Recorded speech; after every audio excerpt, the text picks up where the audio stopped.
Hello, my name is Isran Trevino, and today I will be speaking about the effects of gender and culture on the communication of arranged marriages. The practice of arranged marriage has been around for centuries and has often been seen as a very controversial topic. Americans live in a society where free choice and individualism is valued above all else. So when the topic of arranged marriage is brought up, many Americans feel like it is an outdated and even sexist tradition.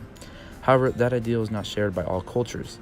In India, where the practice of arranged marriage is widely used, arranged marriage is just a part of life that many people have accepted and even celebrate.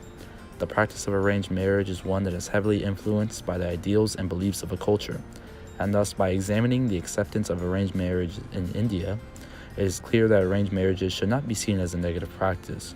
Rather, they should only be viewed as a different way of life. In India, the practice of arranged marriages is still one of the most used practices in the entire country. And with 90% of the world's Hindus living in India, it is clear to see why. Hinduism is the world's oldest religion according to many scholars, with roots and customs dating back more than 4,000 years. This means that for 4,000 years, families have been practicing arranged marriages. One's religion is a key part of the culture to which they belong to. Our culture gives meaning and a sense of belonging to our lives. That is why many people in India do not have a problem with the practice of arranged marriages. According to an article by IndianMarks.com, a majority of the youth that live in India prefer arranged marriages because it allows them to enjoy their childhood and teenage years without having to worry about relationships and dating. In this sense, culture creates a communication landscape where those within the relationship do not speak out against it. Another piece of arranged marriages that makes people skeptical of the practice is the dynamic of gender roles within the relationship. For a long time, women were not seen as equals in the marriage and were even belittled. However, according to Dr. Frederick Newman, in most families, no one would claim to be in charge. Even if someone really thought he or she was in charge, it would be considered bad manners to make such a claim.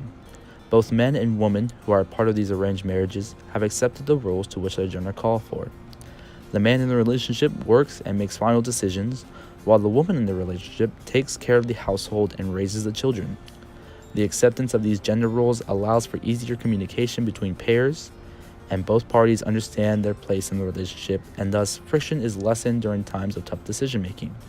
This dynamic is very difficult for Americans and Western Europeans to accept because they have not been brought up in the same culture. Though arranged marriages are set up by the parents of the couple, arranged marriages are usually voluntary, contrary to popular belief. In cases where one or both parties in the marriage are involuntary members, major problems can, of course, occur. In conclusion, arranged marriages are a part of life in many cultures and will continue to be for centuries to come. Though they are not perfect, arranged marriages should be respected and seen as just another way of life. Gender roles are different for every culture as well, whether good or bad. Cultures have different ways in which they celebrate who their people are, and it is necessary to be as open and understanding to those traditions as possible.